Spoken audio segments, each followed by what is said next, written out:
Je vous remercie. J'aurais une question justement en prolongement de tout ce qui se vient de se dire autour des documents d'urbanisme et ainsi de suite, et qui est un constat qui a été fait, c'est que jusqu'en 2015 à peu près, la consommation de surface agricole a diminué en France, et que depuis 2018, alors que tous les PLU, SCOT, ainsi de suite étaient en œuvre, la consommation a réaugmenté. Donc la question est, quel est le phénomène qui a fait que malgré toutes ces parades avec les documents d'urbanisme, la consommation d'espaces agricoles a augmenté? Bon, j'ai une réponse qui m'a été donnée par un urbanisme, mais je voudrais savoir celle que vous y donneriez. Alors je ne sais pas si on a une réponse ici localement, parce que c'est des questions plus nationales. Peut-être que dans la salle, d'autres personnes l'auraient. Alors il y a monsieur... D'accord. Peut-être donner votre réponse, puisque vous l'avez... Je ne sais pas si c'est celle qui m'a été donnée par un urbanisme qui m'a dit qu'il y avait une corrélation directe entre la situation économique d'un pays et sa consommation de terres agricoles. Autrement dit, on était jusqu'en 2015 en décroissance, en diminution de l'économie, que là, depuis que l'économie serait repartie, on reconsomme des espaces agricoles. Alors donc, après, qu'est-ce qu'il faut faire? C'est le vieil adage, quand le bâtiment va, tout va. Oui, c'est qu'il y a... Oui, peut-être c'est cela. C'est l'économie de la construction qui est en lutte avec l'économie de l'agriculture, hein, et qui finit toujours par gagner. On rejoint l'idée de M. Magro, c'est qu'il faut que le foncier agricole ne soit plus la variable d'ajustement. Oui, c'est le bon terme.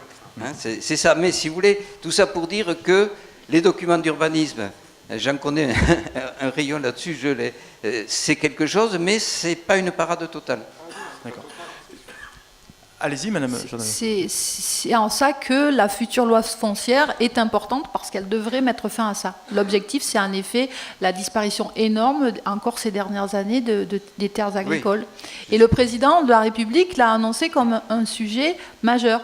Le problème, c'est que la loi a été reportée d'un an, et là, maintenant, il parle encore de la reporter encore un peu plus. Donc d'ici la fin du mandat, on ne sait pas.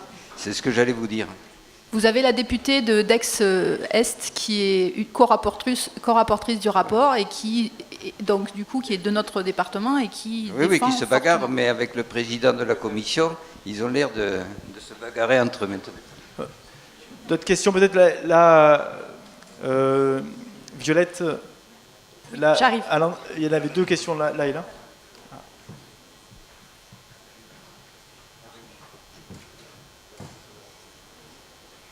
J'arrive, juste. J'avais une question par là. C'était une jeune fille, je crois. Oui, c'était...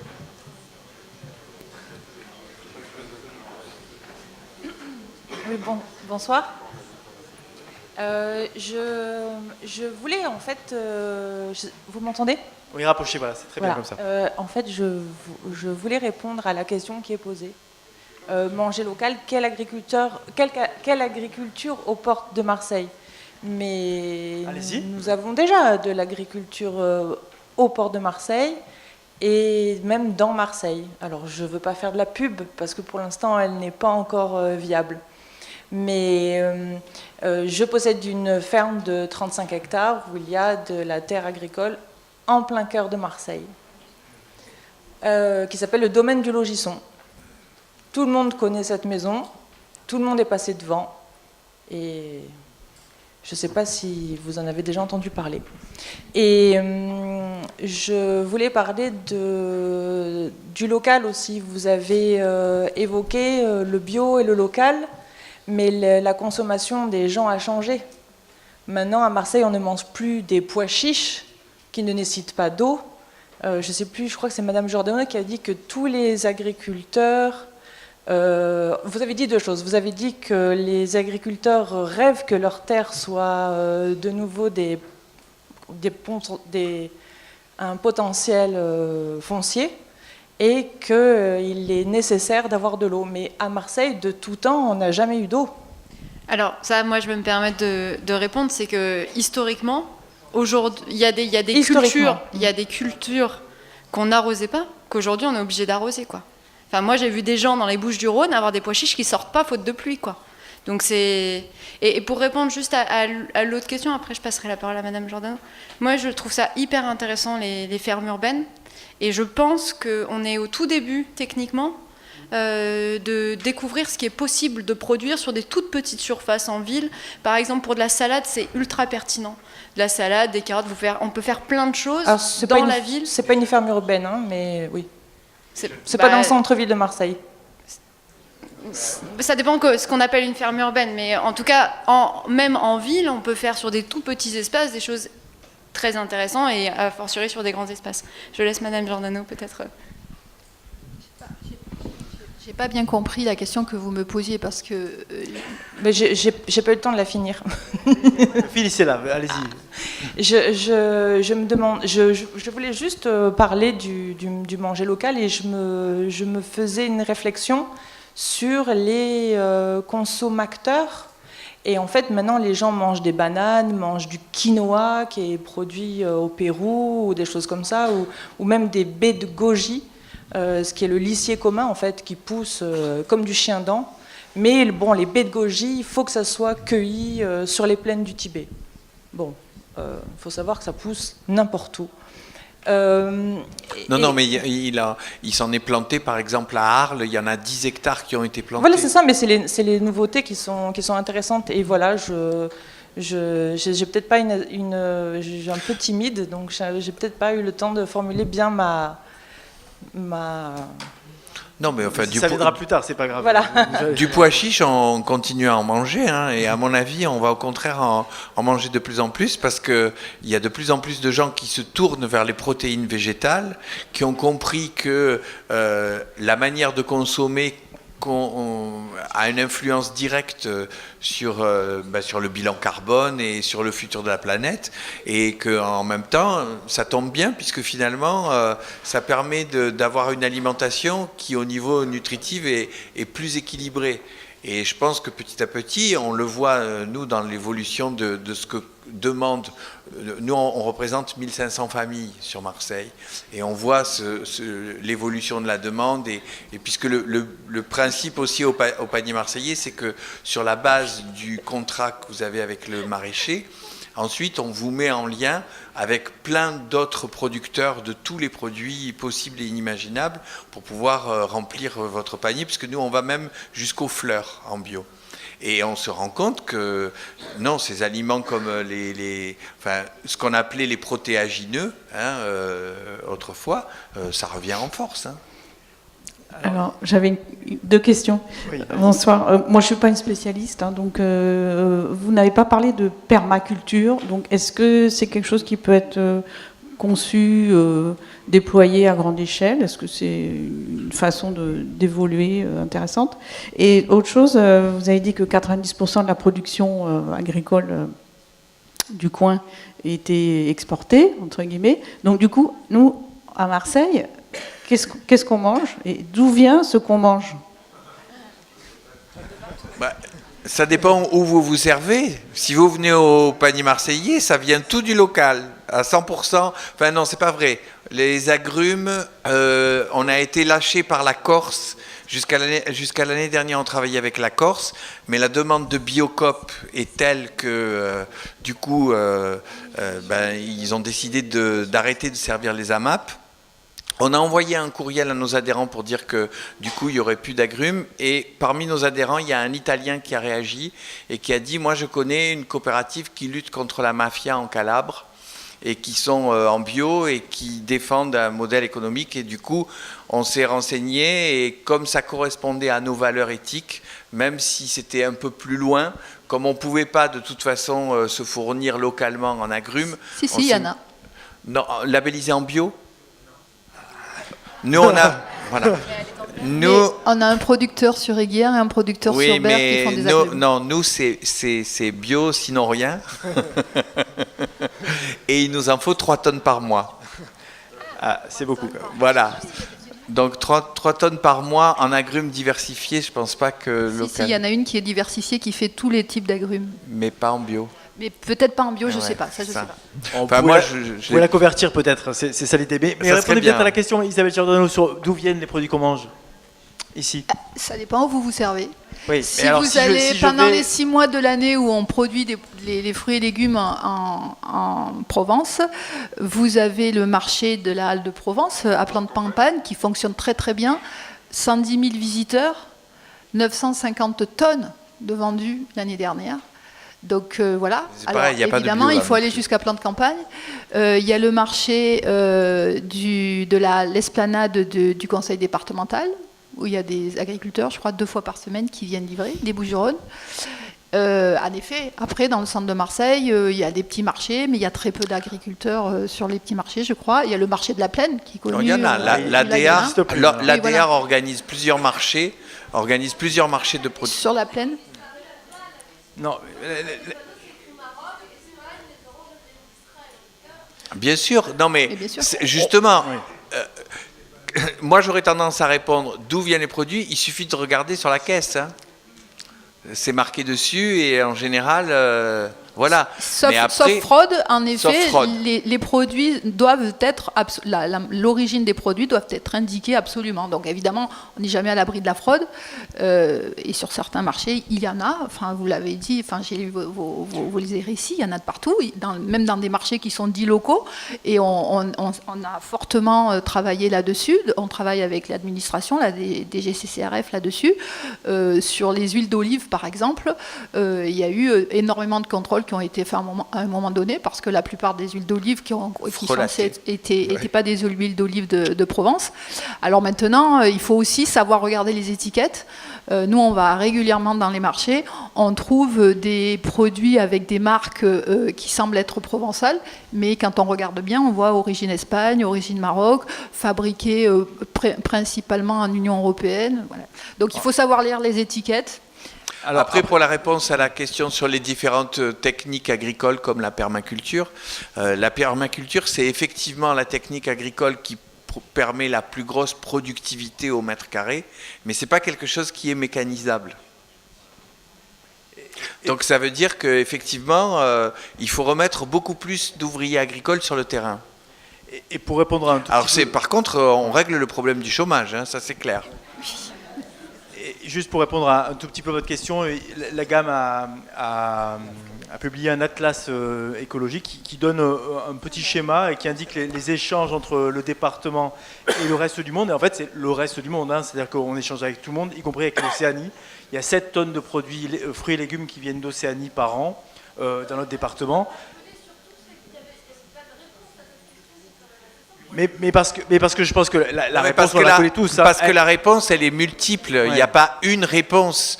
Ce qu'il faut faire, c'est que chaque fois que vous achetez, je veux dire, de même que vous devez regarder toute la composition des produits que vous achetez, de même, il faut regarder leurs origines. C'est le truc de base, quoi. Il ne faut pas consommer bêtement. Il faut chaque fois consommer en connaissance de cause. Voilà. Si vous consommez des produits de saison, normalement, même sans faire dans les supermarchés, vous pouvez trouver des produits français. C'est sûr qu'au mois de janvier, si vous voulez des tomates, elles ne sont pas très bonnes.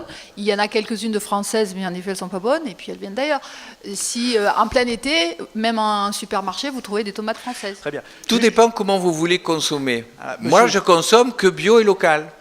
Et y compris pour mon jean, il est fabriqué à Marseille et il est bio. Okay. C'est possible. Non, mais c'est possible. C'est possible. Alors ça demande un certain savoir-faire parce que le marketing n'est pas orienté là-dessus. Mais c'est possible. Donc, je vous passe le micro, puis après, madame devant, d'accord ? Bonjour. Déjà, merci pour toutes ces informations que vous nous partagez. J'avais une question sur qu'est-ce qui est prévu, envisagé pour relocaliser en fait cette agriculture, parce qu'on peut produire local, mais en termes de logistique, de distribution, et qui aussi va consommer, voilà, qu'est-ce qu'on prévoit? Et il y a déjà des initiatives qui existent, est-ce qu'on prévoit aussi peut-être de les soutenir ou de les développer? Lidal, toi-même, tu pourrais répondre à la question. Voilà, je fais la pause. Puisque c'est quand même filière paysanne à l'origine qui a quand même sorti le lièvre du projet alimentaire territorial.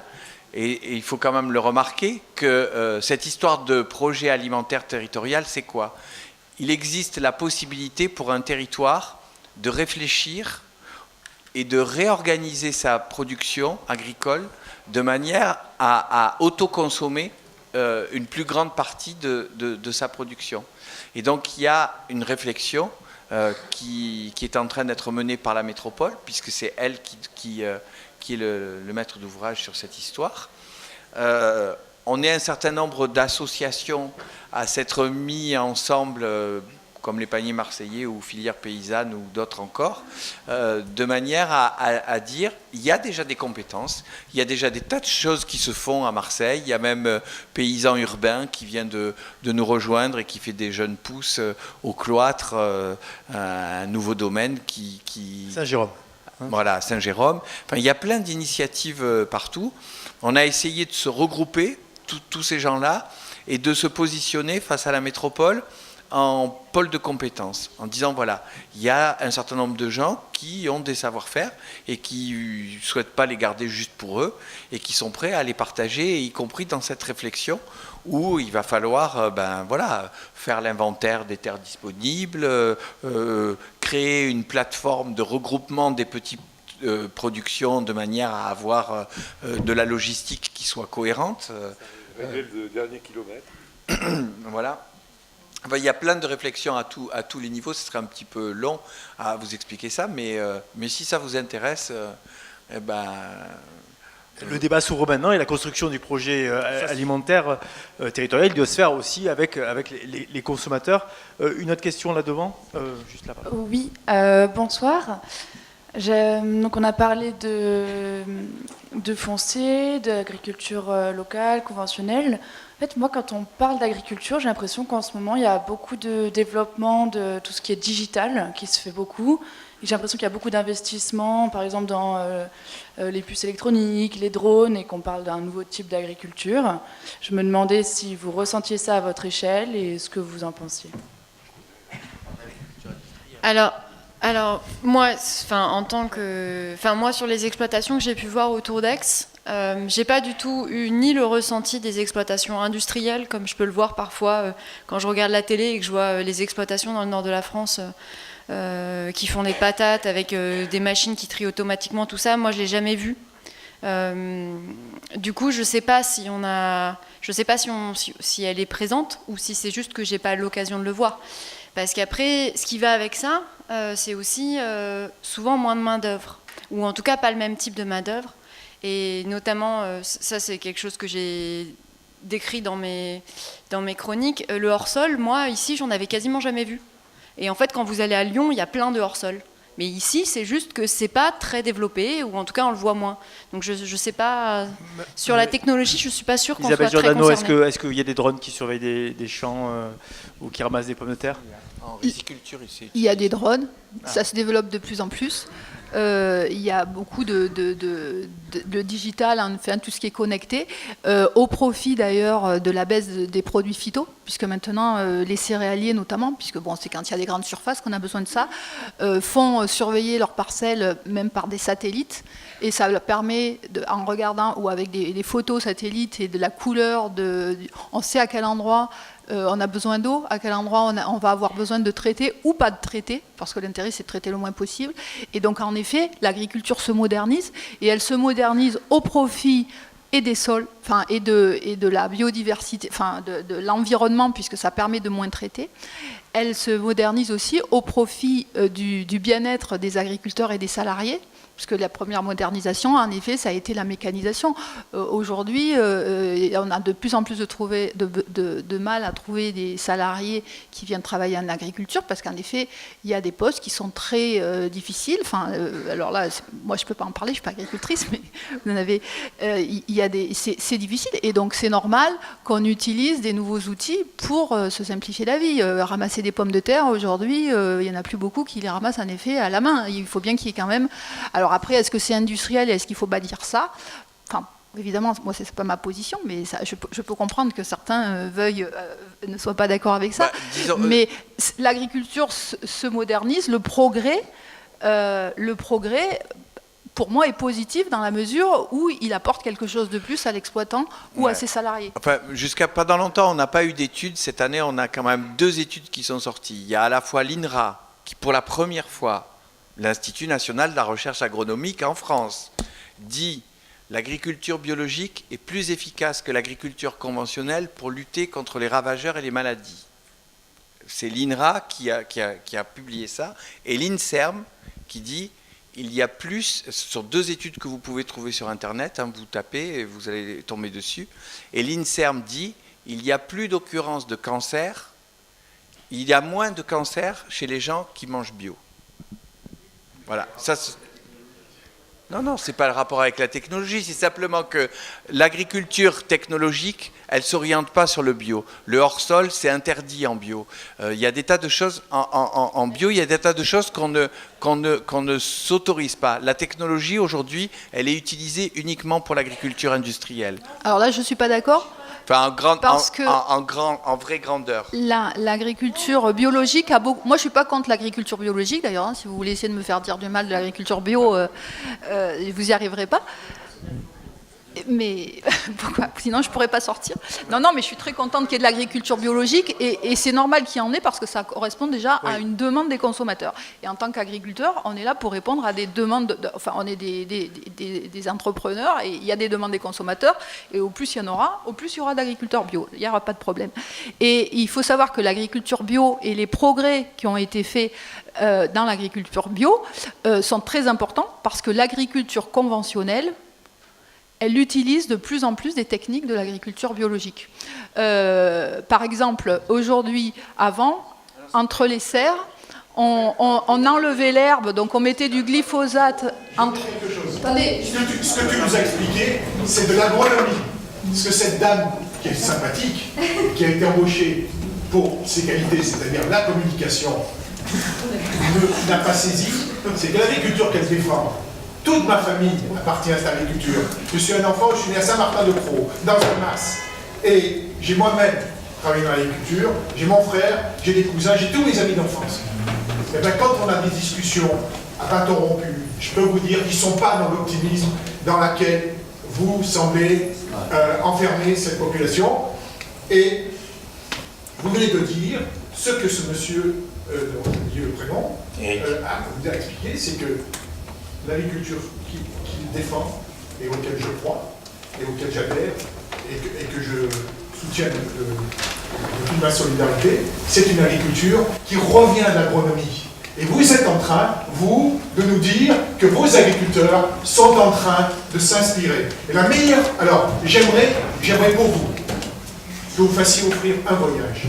Il y a, dans le Gers, qui est une des régions de France, qui a tué... Je suis désolé, je n'arrivais pas à avoir le truc. Oui, je comprends, mais il y a un monsieur qui attendait.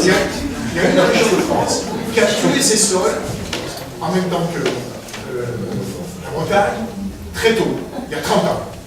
D'accord? Et dans cette région, il y a une petite ville qui est très connue, qui s'appelle Marcillac. Depuis 11 ans, donc il y a 41 ans, 42 ans, vous voyez, il y a un festival de jazz connu au monde entier. Il y a 11 ans, parce que c'est une région essentiellement agricole, il y a des agriculteurs qui ont dit, c'est le moment où on se voit, tiens, si on faisait un truc autour d'un... Ils ont créé Paysage et Marcillac. Cette année, il y a eu les premières rencontres nationales de l'agriculture sur sol vivant. Donc je me suis dit, cette fois-ci j'y vais. C'est clair que... On était 600 parce qu'il n'y avait pas plus de place. Il y avait 3/4, c'était les agriculteurs. Et là-dedans, il y en avait une partie qui étaient les agriculteurs pionniers qui sont partis tout seuls dans leur coin, qui délarisaient leurs copains et tout ça. Ils sont partis il y a 20 ans, 15 ans, 30 ans. Voilà. Et puis les autres, et j'ai assisté. J'y suis parti pour 5 jours, je suis resté 11 jours parce que j'ai été habité dans des fermes, ainsi de suite. Et j'ai assisté à des rencontres extraordinaires qui me font vous dire aujourd'hui qu'il n'y a pas une agriculture contre un agriculteur, enfin des agriculteurs contre d'autres agriculteurs. Il y a des agriculteurs qui sont victimes d'un système, et il y a des agriculteurs qui avaient beaucoup de courage, qui sont partis il y a 60 ans, qui étaient là risés, et qui aujourd'hui sont non seulement pas contre leurs copains qui sont encore dans le conventionnel, parce qu'ils ont bien compris pourquoi ils étaient encore dans le conventionnel. Et ce que je voudrais vous dire, puisque vous nous cachez, je pense, une information clé, c'est qu'en France, quand vous achetez des fruits et légumes, 90% viennent des grandes surfaces. Ça, c'est les derniers chiffres de l'INSEE. 90% des fruits et légumes viennent des grandes surfaces. Ils viennent des exploitations agricoles. Attendez, non, je vais vous dire, 90% viennent des grandes surfaces. Et quand vous remplissez votre assiette de ces 90%, ça s'appelle une assiette de pétrole et de chimie.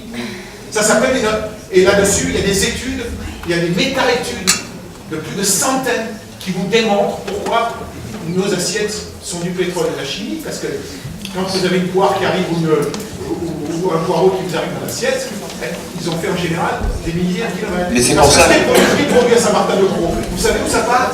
Ça part justement là où Rungis, ainsi de suite, et puis après ça revient. Mais c'est pour ça qu'on ne parle pas d'agriculture durable dans ces cas-là. Et le bio aujourd'hui, le Carrefour, parce que les grandes surfaces sont en train de ils ont compris qu'il y avait un marché, le bio Carrefour. Personne ne dit que Carrefour, il y a déjà plus de 10 ans à 15 000 hectares de bio Colombie, et qu'il n'y a pas 1 kilo de bio colombien pour les Colombiens. Voilà le système dans lequel on vit, madame. Je voudrais un peu vous mettre sympathique. Moi, je suis d'Aix. Mais je serais même capable d'aller au 2G. Tiens. J'aimerais bien avoir une discussion avec vous. Et vous verrez qu'on se comprend sur beaucoup de choses. Mais il faut que vous visitiez les exploitations agricoles. Mais je suis de ce monde. Alors, je suis désolée, il y a d'autres questions. Alors, accélérez un petit peu son ton pour avoir la parole. Peut-être aussi patiemment que vous. Désolé de passer un peu après monsieur, c'était fort intéressant. Et je vais d'abord commencer par un clin d'œil. À Peigné, parce que je suis président d'Action Terre Citoyenne, à Peigné, je vous engage, ceux qui cherchent des terres en bio, à écrire à monsieur Christian Burle, mairie de Peigné, 13 790 Peigné, et monsieur Burle pourra vous offrir 30 hectares de terres, dont 15 qui appartiennent à la mairie, donc à nous, citoyens, en bio, puisque ces terres sont en friche depuis 2008, laissées en friche volontairement par la mairie. Donc, mais mon appel d'offres est très sérieux. Il faut écrire parce que M. Burle nous a répondu il y a peu. Alors M. Burle est devenu le vice-président à l'agriculture à la métropole. Donc on a un peu des inquiétudes à avoir là-dessus quand on voit ce qu'il fait dans son village. Ça c'était le clin d'œil, mais vraiment écrivez à M. Burle parce qu'il dit que les hectares ne sont pas demandés par les jeunes paysans. Donc il faut écrire. Deuxièmement, une remarque. C'était un petit peu amusé, mais c'était sérieux. Une remarque, et je m'adresse un petit peu à monsieur, j'ai oublié votre nom, voilà, et madame Giordano, sur le constat du foncier agricole. Avec madame, je suis en totale adéquation quand elle dit, en gros, vous avez dit, trouver le foncier c'est difficile, il disparaît dans le 13, il est en danger, bon, tout ça. Oui, il est en danger. Il est en danger parce que les lois ne sont pas respectées. Il y a une loi, alors vous parlez de la loi qui doit être faite, elle ne sera pas faite, madame, avant la fin de la... Parce que les deux co-rapporteurs, M. Dominique Potier, député de Meurthe-et-Moselle, et madame Anne-Laurence Pétel, notre députée de la 14e circonscription, la 11e, je ne sais plus, ne sont pas d'accord sur les conclusions. Bon, il y a eu des conclusions variées. Et puis, il y a une loi qui est très simple, enfin un principe qui est très simple, éviter, réduire, compenser. Si on respecte cette hiérarchie, éviter de prendre sur le foncier agricole. Si je suis obligé de prendre, je dois réduire, et si je ne peux pas, je compense. Sauf que la plupart des maires qui ont la maîtrise du foncier, ils oublient les deux premiers verbes, éviter et ils vont compenser. Je reprends un exemple, mais l'exemple sert toujours à illustrer, parce que le diable se cache dans les détails. Sur Peigné, 30 hectares de terres agricoles irriguées par le canal de Provence. On veut faire un hôtel, des habitations, un EHPAD, etc. Pourquoi pas? On compense en zone naturelle, on devient zone agricole, et quand on dit, mais monsieur le maire, il n'y a pas d'eau, c'est pas grave, la métropole va payer. Il y a des cailloux, c'est pas grave, il existe une machine qui va à 70-80 et qui casse les cailloux. Avec l'argent public, on peut faire ce qu'on veut. Donc, déjà, si cette volonté politique, nous l'avons, et moi, M. Magro, vous avez dit tout à l'heure, je ne cite pas de nom, vous avez été vice-président en agriculture, moi je les cite. On est inquiet, d'ailleurs Mars Actu a fait un article, une enquête avec Pierre Lisnard qui est dans la salle, sur M. Burle, le vice-président de la métropole, bétonneur. On n'a rien contre M. Burle, c'est un homme sympathique, je lui parle, on n'est pas fâché, on parle, etc. Mais après, qu'est-ce qu'on fait? Quel sens on donne aux terres agricoles? Voilà, cette volonté politique, etc. C'est important. Et à nous, citoyens, de faire ce qu'il faut pour obliger nos élus. N'oublions pas que nos élus sont à notre service, et pas le contraire. Ça, c'est important. Voilà. C'est plus conseiller métropolitain, mais vous pouvez répondre. Je suis abonné à Mars Actu, donc j'ai bien vu l'article sur Christian Burle. Il n'y a pas de problème. Effectivement, il est vice-président à l'agriculture de la métropole depuis peu. Voilà.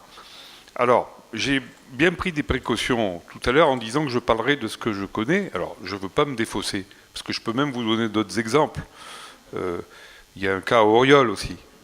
Voilà. Puisque je peux aggraver mon cas, si vous voulez. Voilà. Oui, mais je l'avais reconnu. Voilà. Parce qu'il se trouve qu'on a échangé là-dessus. Alors, je vais pas défendre forcément complètement mes collègues élus. Dans le cas de Peigné, honnêtement, avant de lire l'article de Mars Actu, je ne connais pas le sujet. Ce que j'ai dit à notre collègue d'Auriol qui est là il y a quelque temps, c'est que il y a souvent des contradictions dans la manière de gérer un territoire, entre le feu et l'inondation, entre le logement social et l'agriculture, etc. Et que, si j'ai bien compris, c'est le cas à Peigné également, on est devant des cas de figures de terres, de bonnes terres arables, irriguées, cultivées ou qui étaient encore cultivées il y a peu, voire même dans certains cas avec des logements, c'est-à-dire des cas où, a priori, il y a toutes les conditions pour travailler.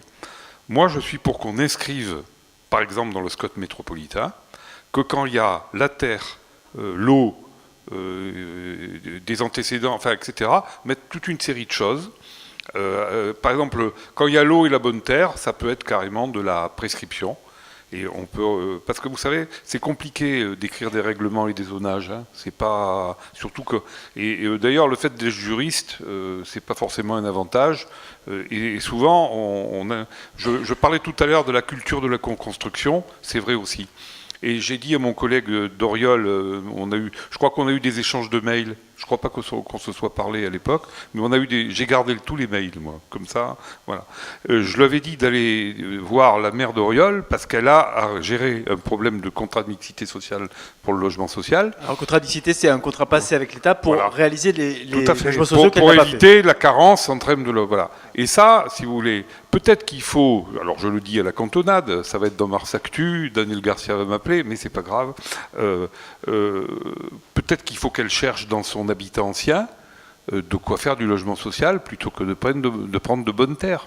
Mais si on n'a pas, pour ça que je reviens à la question du SCOT, des PLU, etc., si c'est pas inscrit dans le marbre, ces choses-là, je veux dire par là, on dit la loi est détournée, mais elle est d'autant plus détournée qu'on ne s'est pas donné les moyens de mettre les garde-fous.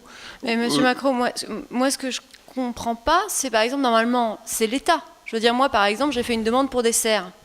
Comme il n'y a pas de PLU dans ma ville, ça passe par l'État. Là, l'État dit non. Oui, on est en RNU. Non, on est en RNU. Règlement national d'urbanisme. Moi, ce que je ne comprends pas, c'est, normalement, il y a un contrôle de légalité. Quoi que fasse le maire, il y a une protection des terres agricoles. Ça passe par la DDTM. J'ai dit tout à l'heure que la démocratie passait par l'appropriation de la complexité. Voilà. Alors, je veux pas... Non, mais normalement, il y a un mécanisme de contrôle. Je veux dire par là, et ça passe aussi par l'anticipation. Voilà. Alors, c'est un autre sujet. Je propose à Benoît qu'on joue en fasse un truc là-dessus. Mais franchement, vous savez, à de petites échelles, on passe notre temps à dire, bon, on fait ça, là. Qu'est-ce qu'ils vont nous faire pour contourner ? Logement social. On dit, il faut un seuil à 60 logements. Le mec qui arrive et qui fait... 297 logements et qui fait 5 tranches de 59 pour éviter d'avoir à faire du logement social. On fait comment si on n'a pas anticipé ? Si rien n'interdit le saucissonnage, etc. C'est pareil dans tous les domaines. Les linéaires commerciaux qu'on met dans les documents d'urbanisme pour empêcher que les commerces soient transformés en logements, c'est le même truc. Voilà. Donc je dis ça pour dire, c'est une manière de dire pour moi que l'agriculture de ce point de vue-là, par rapport au détournement, par rapport au risque de spéculation, par rapport à l'affairisme, par rapport au profit à court terme, c'est pas une question tellement différente de toute une série d'autres choses. Voilà. Alors, juste parce que votre correspondant et après il y aura une question là, mais juste le correspondant d'Auriol souhaitait apporter son... je voulais répondre à mon ami Patrick. Oui, non, mais on se voit. Je voulais répondre à Patrick J'ai fait donc sur Auriol, il y a 5 hectares de terres agricoles qui sont sanctuarisées. Il a fallu 9 mois pour que le collectif, dont je suis l'un des animateurs, le collectif 3A, puisse avoir l'entretien à la préfecture.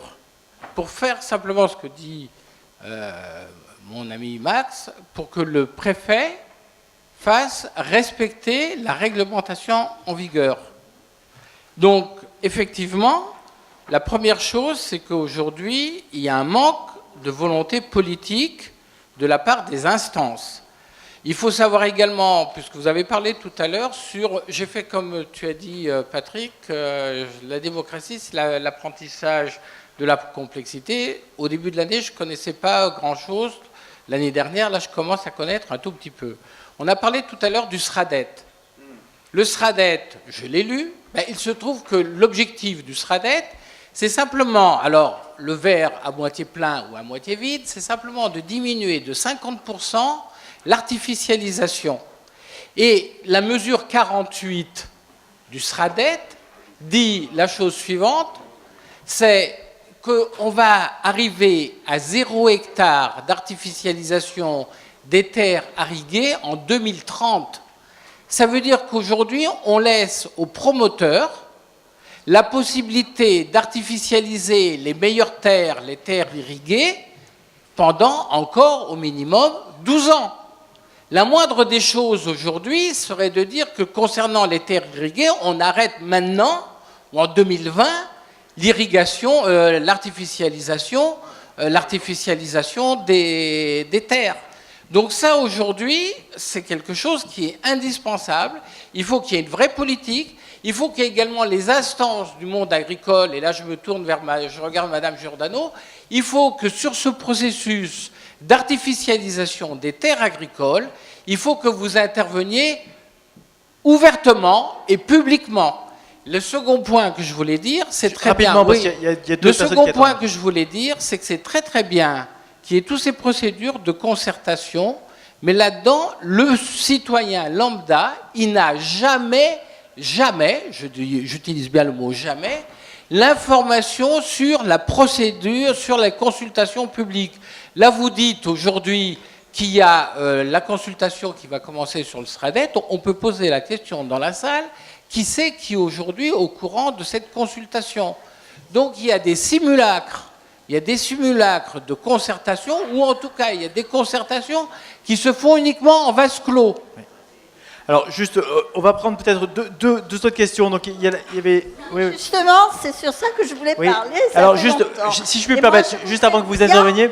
J'aimerais bien qu'on continue sur la question de qu'est-ce qu'on peut faire et qu'est-ce que les gens de la campagne et de la ville aussi peuvent faire, et notamment sur ce point qui est très important, qui est celui de la participation citoyenne, l'information, etc.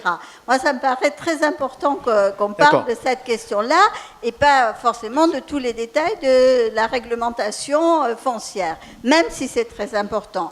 Moi, je ne suis pas venue ici pour rien aujourd'hui, j'ai appris qu'il y avait un projet alimentaire territorial.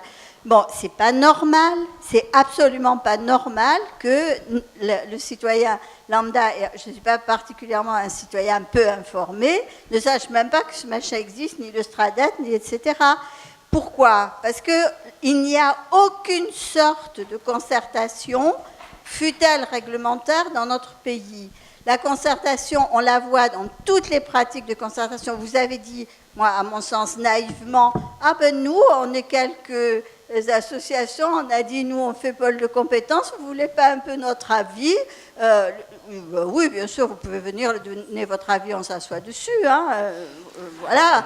Et vous êtes un pôle de compétences. Alors, l'avis du citoyen, je ne vous dis pas qu'est-ce qu'on en fait, Là, le premier niveau, je crois qu'il y a un problème important si on veut faire basculer les choses, si on veut qu'il y ait des consommateurs ou n'importe quoi comme ça, la chose la plus importante, c'est pas seulement de mettre des garde-fous, c'est d'informer les gens sur les raisons pour lesquelles on met les garde-fous, quelles opérations, et qu'on arrête de faire du feuilletage de réglementation qui, dans l'esprit de chaque technicien qui le fait peut être une bonne chose, peut être un garde-fou. C'est bien de faire du logement social, c'est bien de préserver l'agriculture, c'est bien de préserver l'environnement, etc. Mais à la fin, plus personne ne comprend rien et on se trouve avec une réglementation complètement inutilisable. Le problème des garde-fous, c'est pas de faire de la réglementation, c'est d'informer la population sur ce qui se passe. Et là, on n'en a pas assez d'informations. Et ce n'est pas la presse, malheureusement, qui peut nous faire l'information. Un peu quand même. Même si elle peut nous en faire, nous alerter. Mais on doit avoir l'information. Bien sûr. C'est impossible qu'il y ait un projet alimentaire territorial et que tout le monde ne le sache pas. Alors, juste, on va finir, parce qu'il y avait aussi un témoignage là qui attendait, une personne qui attend depuis très longtemps, et on remercie de cette patience. On va prendre toutes les questions de la salle pour avoir une dernière salve de réponses, parce qu'il commence à se faire taire et les gens rentrent chez eux. Donc voilà, oui. On vous écoute. Concernant le titre de la conférence, manger local, pour les Marseillais, c'est fichu. Hein. C'est pas avec 5% de terres agricoles qu'on aura un semblant d'autosuffisance alimentaire dans le coin. Hein.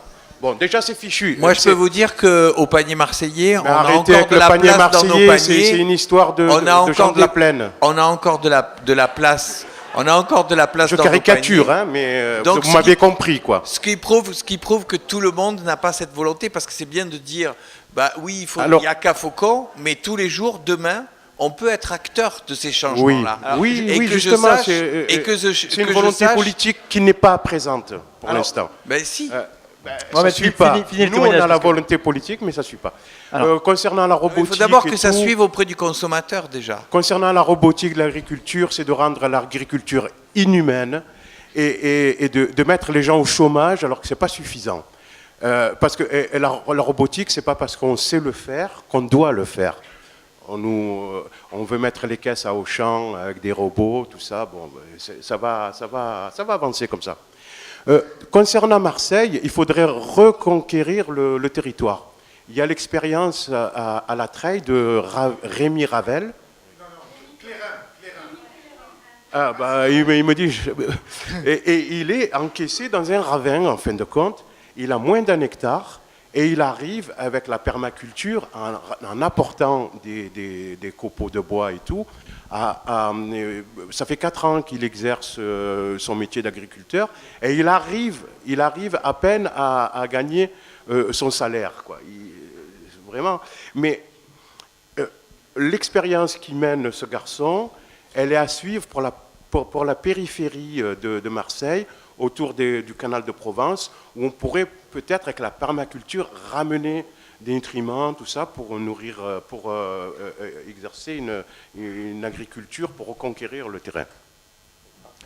Alors, moi, j'ai une histoire. Je peux pas faire court parce que bon, je vis dans un mas. J'utilise un tiers de ce mas et je suis au milieu d'une propriété de 12 hectares où il y a une centaine d'oliviers, plusieurs espèces d'oliviers, 4 hectares de vignes, un verger, des bancaux et quelques dépendances. Et je suis tout seul là-dedans et c'est en partie abandonné. Je fais mon huile d'olive, je fais mon jus de fruits, je ramasse les fruits, je fais des confitures, enfin, je taille la vigne, j'essaye de... Mais je ne suis pas agriculteur, hein, j'ai un métier par ailleurs. Donc j'utilise ce lieu et en fait, pendant 12 ans, ça a été abandonné. 12 ans, et ça l'est encore. Il y a une partie, ça se trouve entre la zone forestière, une partie agricole et puis toutes les villas qu'il y a autour, quoi. Il se trouve qu'il y a eu des délégations MPM parce qu'il y a eu des plaintes par rapport à une association. Donc tout le monde a fait son petit tour de manège, tout ça. Il y a eu des rapports qui ont été faits. Il y a eu... chaque fois qu'il y a un problème, on fait des délégations. On vous a entendu. On vous a entendu, mais ça ne change rien en fin de compte. C'était juste un gain de temps. Alors, pour faire bref, il se trouve qu'il y a eu 6 hectares qui ont été classés en agriculture, et il y a eu 6 hectares qui ont été déclassés, qui étaient des terrains agricoles, pour leur donner à la Treille, à l'est de Marseille. À la Treille. On a changé le poste. À la Treille. On a changé le poste, et il y a à peu près une douzaine de villas cossues qui doivent s'installer ici.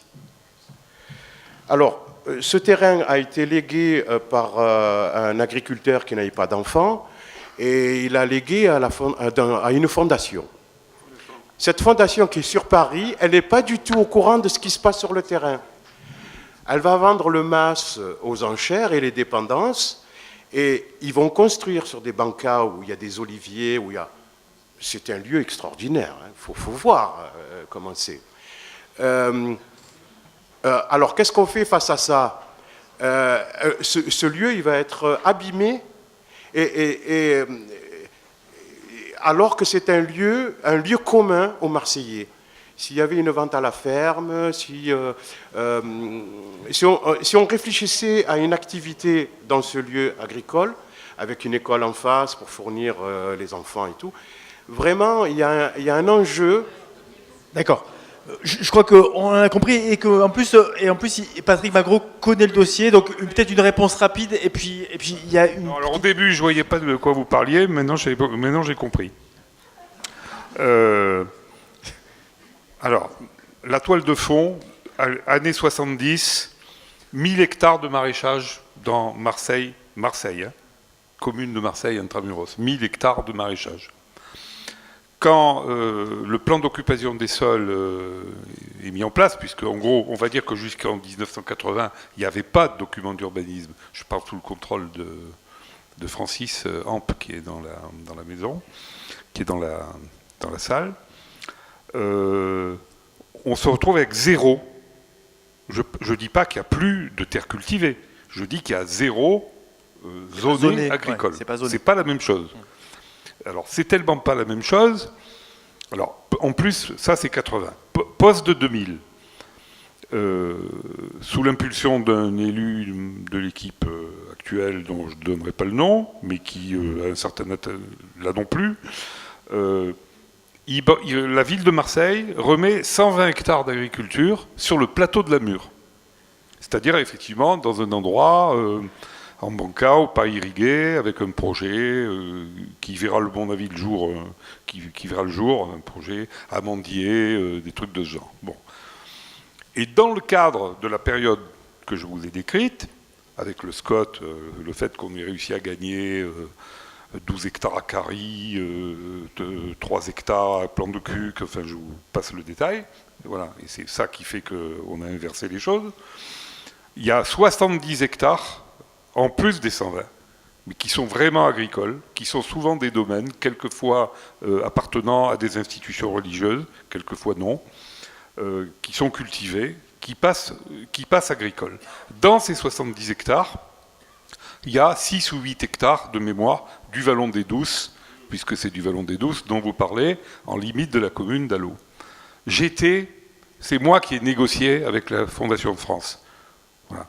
Donc je suis monté à Paris avec un de mes collègues élus de l'équipe municipale, quelqu'un de la SAFER, et on a fait le bout de gras. C'est-à-dire qu'il voulait 8 € et on est sorti avec 5 du mètre carré, parce qu'on avait un problème que vous allez vite comprendre, c'est que ce qu'on allait faire était très important, parce que comme il n'y avait pas eu de vente de terres agricoles à Marseille depuis l'Empèbre, on avait besoin d'avoir un prix de référence, et qu'on ne voulait pas que le prix de référence il soit trop haut. Donc on a vraiment je peux vous dire que, moi j'ai souvent été à Marrakech, j'ai eu l'impression d'être un peu dans le même truc, quoi.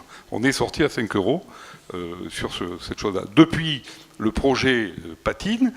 Alors je ne voudrais pas vous contrarier, mais il me semble bien qu'on n'a rien déclassé. Il n'y avait absolument rien. Je ne dis pas que ce n'était pas arable et agricole, mais tout était en zone urbaine. Et pour arriver à éviter la déclaration d'utilité publique, qui de toute façon, dans ce cas-là, n'aurait pas fonctionné, il a fallu effectivement négocier avec un certain nombre de gens pas que la Fondation de France, etc. Et ça a été effectivement sur un mode qu'on peut toujours critiquer, tout ce qu'on veut. Bon, allez, tu fais 3 baraques, mais par contre, tu nous vends 2 hectares à 5 €. La Fondation de France, pareil. Vous pourrez vendre votre maison, mais par contre, le reste, on vous l'achète à 5 €, etc. Donc, c'est vrai, mais en même temps, et moi, je vais... tu nous as pas demandé de dire le dernier mot, mais... ça va être, je sens, le dernier mot. Donc, je le dis maintenant. Je pense que dans ce genre de choses, moi, si on veut s'en sortir, et je ne suis pas ce qu'on peut appeler classiquement un réformiste, par contre je ne crois pas au consensus, et je crois aux vertus des bons compromis qui sont des socles pour aller plus loin, on va dire ça comme ça. Je pense qu'il y a besoin de soutenir tous les projets associatifs, individuels, des gens qui veulent faire de l'agriculture et s'installer, etc. Mais il faut aussi savoir repérer dans les équipes d'élus les gens qui essayent, contre vents et marées, de faire des choses. En gros, quelles que soient les familles politiques, moi j'ai une grille de lecture. J'essaye tout de suite de faire le distinguo entre les affairistes et les autres. Voilà.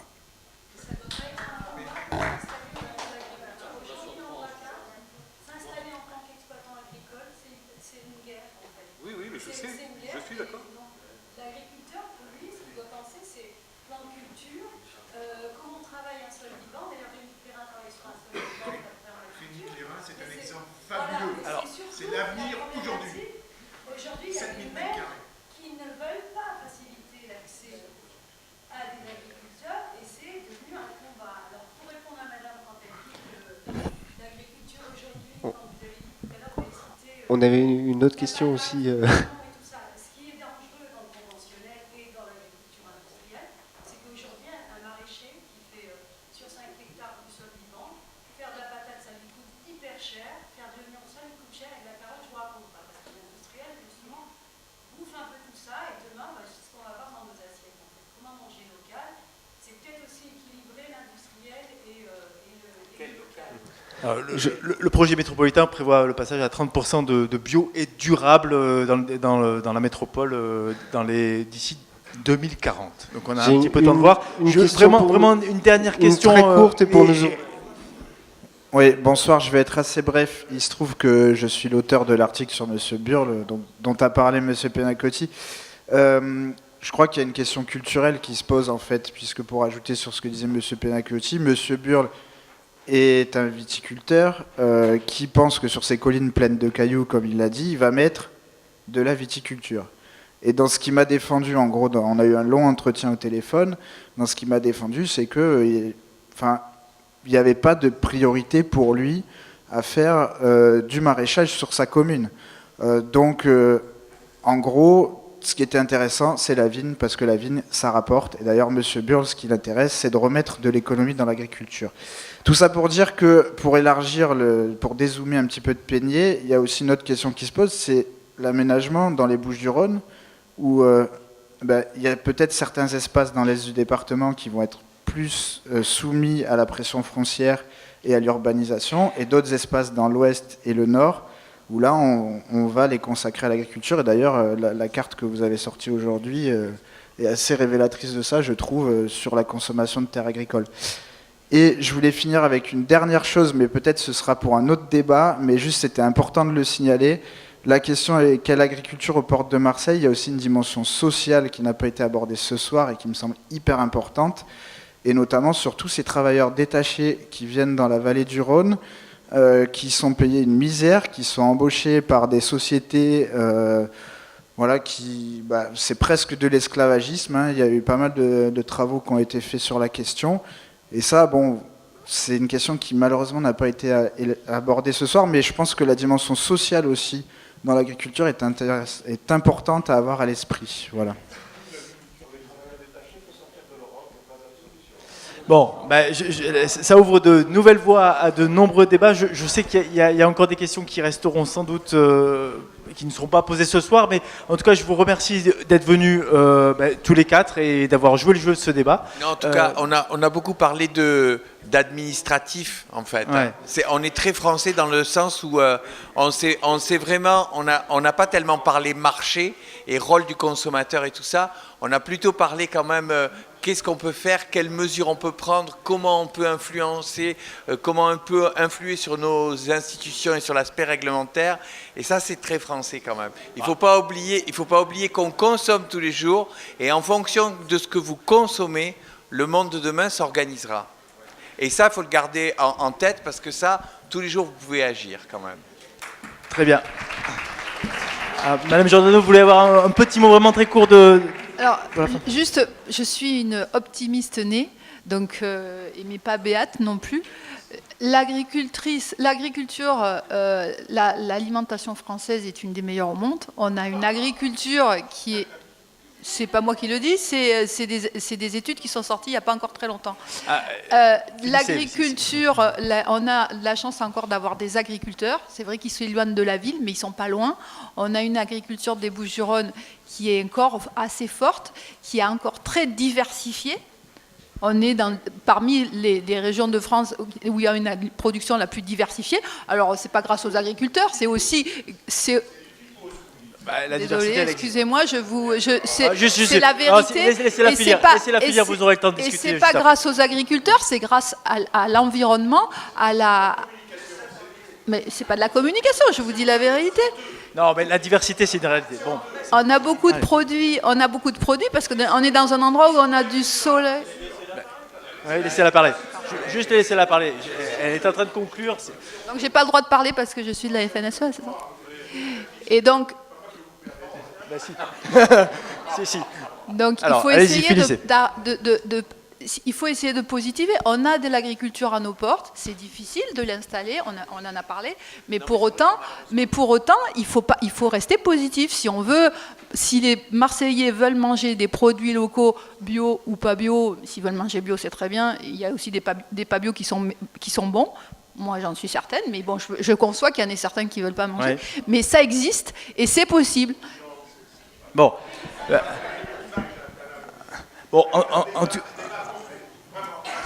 Mais c'est très bien parce que vous allez pouvoir le poursuivre ce débat juste après. Clémentine, un mot de la fin, si monsieur veut bien le permettre, un tout petit mot de la fin juste pour te remercier d'être venu et pour te souhaiter des bonnes pousses pour la... C'est à partir de mars que je crois que tu vas commencer à planter. Non, moi je voulais te demander, c'est quoi les aromatiques? Alors, les aromatiques, voilà. Quel type d'aromatique si tu as trouvé un client? Alors, je fais du persil, du basilic, de la coriandre, de la menthe, de la ciboulette, de la verveine.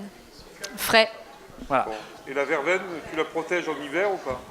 Oui, c'est gélif. Alors, merci beaucoup en tout cas d'être venu. Merci au Théâtre de l'Œuvre de nous avoir accueillis. Vous n'oubliez pas le chapeau qui va permettre de continuer ce partenariat. Et à bientôt. Et si vous voulez lire les aventures de Clémentine, on espère qu'il y aura une suite. Mais en tout cas, c'est 1 € et vous aurez l'e-book fourni.